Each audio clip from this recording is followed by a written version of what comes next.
días a todos y todas. Como venimos diciendo desde el inicio de esta crisis que produjo la pandemia, las estrategias sanitarias que se llevaron adelante tendían a aplanar la curva de contagios, es decir, que no se produjeran una gran cantidad de contagios en un periodo de tiempo muy corto, que saturara el sistema, ganar tiempo para recomponer nuestro sistema de salud, que obviamente no venía en buenas condiciones, pero además, ante una pandemia, debíamos reforzar en forma extraordinaria, y también ganar tiempo para las respuestas terapéuticas que pudieran ir apareciendo. Entonces, la estrategia es intentar que crezcan la menor cantidad de casos posibles, que la velocidad con que crecen los contagios se dé de la manera con la menor velocidad posible de ascenso de la curva, ir preparando el sistema y ampliándolo y esperar una respuesta terapéutica. Esas fueron lo que hemos dicho siempre, y en cuestión de esto, o mejor dicho, en función de esto, se planteó la estrategia, obviamente exitosa hasta la fecha, de la cuarentena en sus distintas fases. Y se dijo permanentemente y siempre se repitió que esta estrategia de la cuarentena iba a tener por ahí procesos de mayor flexibilización y de aplicar el freno, como se decía, ¿no? Es decir, procesos de mayor flexibilización que pueden ir seguidos, como dijo nuestro gobernador, una especie de cuarentena intermitente de la necesidad de cerrar, porque vemos que se disparan la curva de contagios, y eso, si se produce de una forma muy exponencial, muy rápida, nos puede saturar el sistema sanitario. Bueno, esto es lo que dijimos siempre y todo el tiempo, ¿no? Digo porque a veces se nos pregunta sobre cuestiones que parecen novedosas y que han sido repetidas hasta el cansancio. Este concepto creo que a esta altura del partido lo tenemos todos absolutamente claro. Bueno, la primera diapositiva que yo quería mostrar era un poco la situación. Ustedes verán, ya estamos llegando a 94.877 casos en la provincia de Buenos Aires. Sigue siendo la tasa de mayor cantidad de contagios, o el lugar poblacional, el grupo etario de mayor cantidad de contagios. Ustedes lo verán ahí, entre 30 y 39 años, cayendo luego hacia 20 y 29, 40 y 69, es decir, en ese lugar es la mayor cantidad de contagios. Por supuesto, no está allí la mayor tasa de mortalidad, pero vemos que la enorme mayoría de los contagios se están dando en poblaciones más jóvenes, y que en general este tipo de contagios cursan en general con cuadros más leves. Veremos, es interesante analizar que cada 100.000 habitantes, que es como se debe medir estadísticamente este tipo de enfermedades, tenemos 540 casos en la provincia de Buenos Aires cada 100.000 habitantes, y se han recuperado 45.000. Ayer tuvimos 2.917 casos, y en esto también quiero hacer un poco una reflexión. Nosotros no somos de los que pensamos que por lo que pasa 1, 2 o 3 días con los números, digamos, en base a eso se definen las conductas a tomar, porque estamos absolutamente convencidos y creemos que es lo correcto hacer análisis un poco más extendidos en el tiempo. Digo esto porque hay una suerte, uno observa en determinado sector de la sociedad o incluso del periodismo, que tenemos 2 o 3 días o 4 o 5 de ascensos importantes de los números, y parece que la situación es dramática, y después tenemos 2 o 3 días de números un poco mejores, y entonces parece que la situación está aflojando. Eso metodológicamente está mal. Los análisis tienen que ser y comprender qué es lo que está pasando de acá con lo que pasaba hace 20, 25 días, un mes. Y en ese sentido, el crecimiento es importante y preocupante. Para tener una idea de cómo viene cada 100.000 habitantes comparado con el resto del país, qué cantidad de casos confirmados tenemos en nuestra provincia de Buenos Aires, 540, como decíamos recién. Si lo comparamos con la Ciudad Autónoma de Buenos Aires, tenemos 3 veces menos prácticamente. El Chaco tiene la mitad que nosotros y así sucesivamente las distintas provincias donde hay más casos. ¿Qué se observa? Que como lo dijimos siempre también, esta enfermedad tiende a homogeneizarse en los grandes conglomerados urbanos. Y como lo hemos visto en todos los países del mundo, tienden a ir de una ciudad hacia otra, de donde hay una gran eclosión de casos, tienden luego a ir a ciudades en donde no hubo tantos casos. Por eso decimos siempre que el virus busca reproducirse y eso no lo va a dejar de hacer nunca hasta que no haya, por ejemplo, una vacuna que corte de cuajo y en forma rápida y eficaz la cadena de contagios. Por lo tanto, vamos a tener que seguir con las estrategias de intentar mitigar, disminuir la cantidad de contagios, pero tengan la entera certeza de que el virus siempre va a tratar de reproducirse y de buscar nuevas poblaciones en donde no haya gente inmunizada. Ese es el leitmotiv, es el ser del virus. Así es el virus.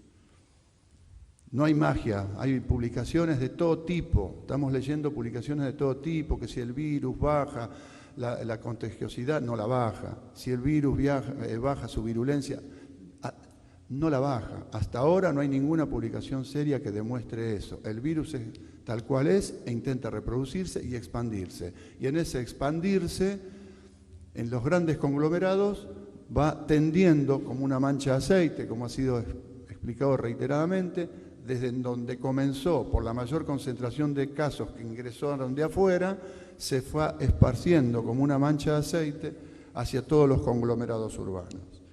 Y esto es algo que tenemos que tener presente, porque si no transformamos el pensamiento científico en pensamiento mágico. Entonces, nosotros ante todo esto dijimos, tenemos que desarrollar todas las acciones posibles para mitigar, para evitar que la cantidad de contagios diarios se reduzca, para disminuir contagios diarios. Y en ese sentido, desplegamos una batería de acciones, entre las cuales están, ustedes verán aquí, los operativos territoriales en barrios populares que se están desarrollando en 40 municipios del AMBA. Tenemos 5.000 equipos de salud trabajando y ya se han entrevistado casi 1.300.000 personas. Ahora, en los barrios populares, la tasa el porcentaje de gente enferma en esos barrios equivale al 17% de la población.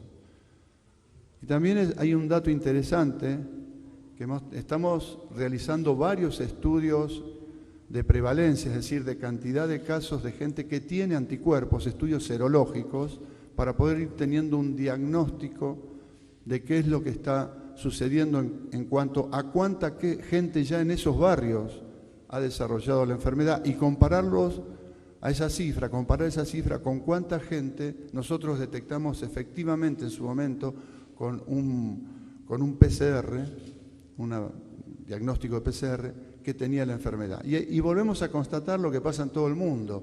Hay una enorme cantidad de casos asintomáticos. Por darle un ejemplo, en Villa Azul se detectó que un 15% de la gente tiene anticuerpos, pero un 70% fue asintomático, no registró ningún tipo de síntoma.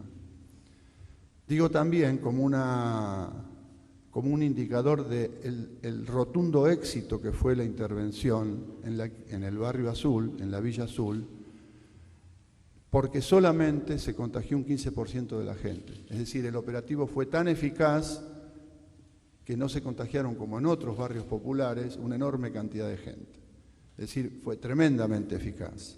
También ahí hay que decirlo, y estamos investigando, intentando comprender estos procesos que pasan además en todo el mundo, por qué en esos barrios no volvemos a tener una segunda tasa un segundo caso de eclosión de casos. Es muy probable que uno de los motivos sea que la gente autorrestringe sus salidas indebidas, las que no deben. Es decir, está cumpliendo con la norma de quedarse en la casa y salir para las cosas que son realmente imprescindibles. Y habrá otros factores que todavía la ciencia en el mundo no nos logra explicar.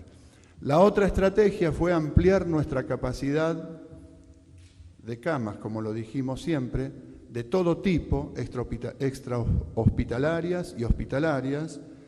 Y si vemos la cantidad total de camas en la provincia de Buenos Aires, hoy es de 31.634, total de camas generales, intermedias y de terapia. Y tenemos ocupado un 48.86 de esas camas en todo el territorio de la provincia de Buenos Aires. Sí, ahí ven ustedes una actualización en tiempo real que nosotros tenemos. Nosotros tenemos en la provincia de Buenos Aires una ventaja, creo, sobre el conjunto, no sé si existe en otra provincia del país. Nosotros hemos incorporado a las camas de del 80% del sector privado a un tablero de mando único de gestión de camas, que está en el Ministerio de Salud de la provincia de Buenos Aires. Esto a diferencia de otros lados, porque nosotros podemos conocer exactamente qué está pasando con la ocupación de camas del sector privado. Esto no lo pueden hacer en otros lugares. Nosotros acá hemos incorporado y hemos hecho un acuerdo muy rápido, muy precoz con el sector privado, de manera que la gestión de camas la podemos hacer en conjunto incluso. ¿Esto qué quiere decir? Que si algún día tenemos problemas en uno de los dos sectores, podemos compensar con el otro sector. Si tenemos problemas con el sector privado, podemos compensar con el público y viceversa. Tomamos el universo de camas como un solo universo y trabajamos en conjunto. Digo esto, lo vuelvo a repetir, esto no lo pueden hacer otras jurisdicciones, que solamente manejan la información de las camas públicas, pero no tienen acceso a la información de lo que está sucediendo con las camas privadas. Y en ese sentido, también es importante porque nosotros sabemos que el sector privado, fundamentalmente el que depende de las grandes empresas de medicina prepaga y tal cual lo vienen manifestando sus principales referentes, ese sector en particular está con un grado de saturación de camas importante. Ahora vamos a pasar a las camas del AMBA, porque ustedes saben que nosotros tenemos un poco más de 1.000 camas en el resto de la provincia de Buenos Aires, con una tasa de ocupación bajísima, 30 y pico %, un tercio de las camas están ocupadas. Pero el problema sabemos que es el AMBA, que es el lugar de la enorme concentración donde vivimos del lado de la provincia de Buenos Aires 13 millones de personas. El AMBA ampliado, ¿no?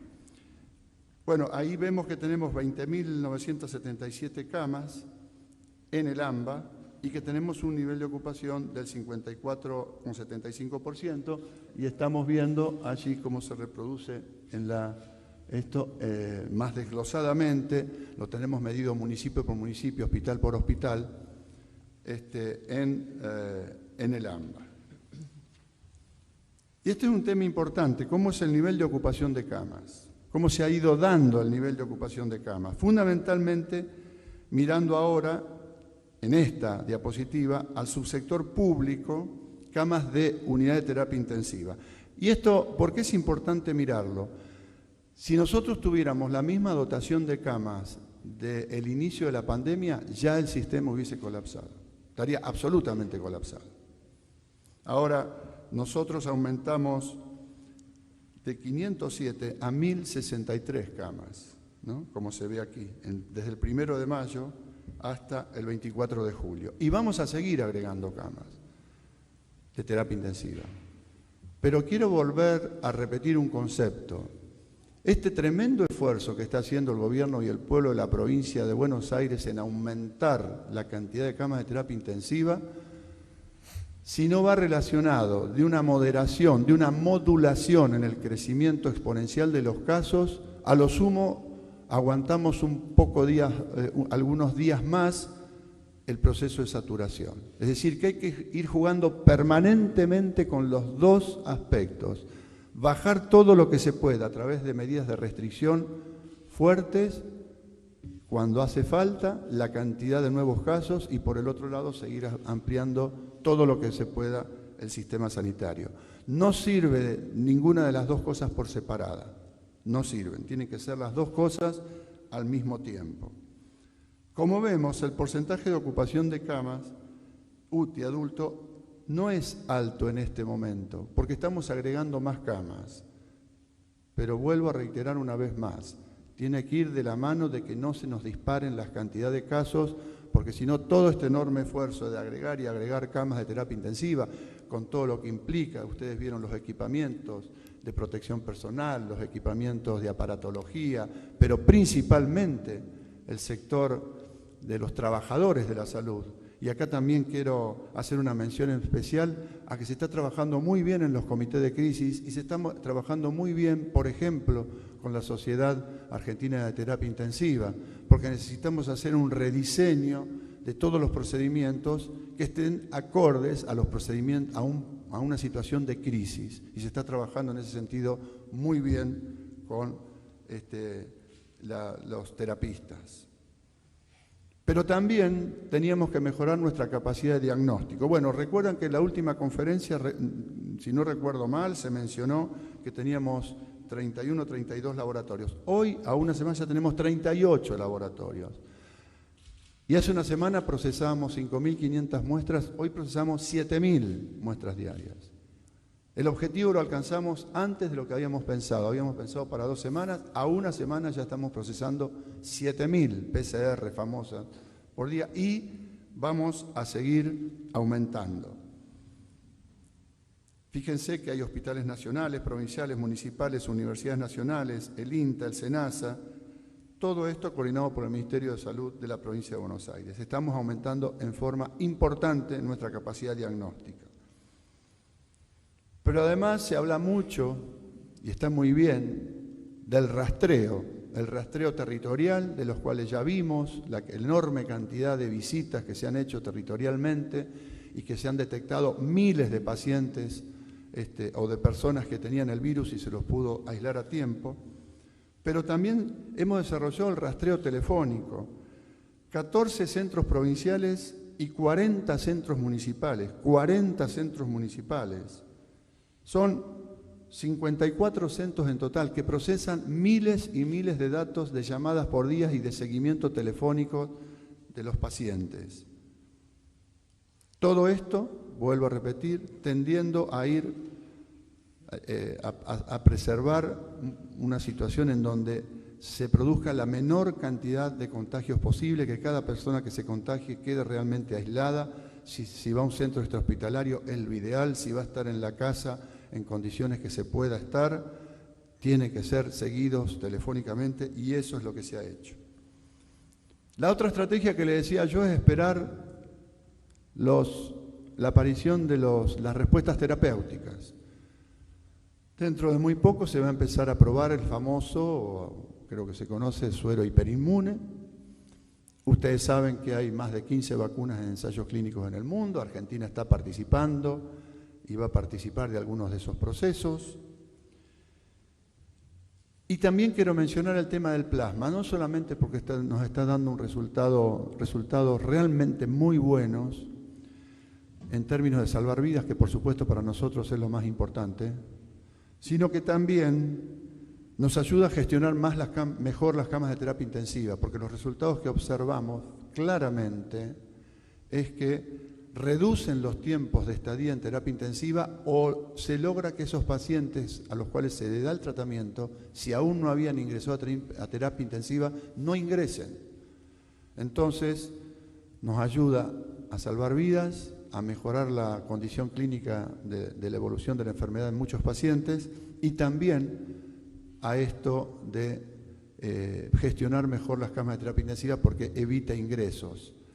Y en ese sentido, esta semana se pusieron en marcha 3 máquinas más de plasmaféresis en el Instituto de Hemoterapia en la sede de 3 de febrero, lo cual nos va a permitir seguir aumentando. La última vez dijimos había 202 donantes, hoy hay 301 donantes. Y aclaro, porque dicen, no, con los miles de personas que hay que ya han pasado la enfermedad, ¿por qué solamente 301? Estos son los donantes que efectivamente van a donar todas las semanas. Es decir, tenemos una buena cantidad de donación, pero estamos llamando, por supuesto, a seguir aumentando los donantes. ¿Por qué? Porque los donantes, después de determinado tiempo, bajan sus títulos de anticuerpo y ya no pueden seguir donando.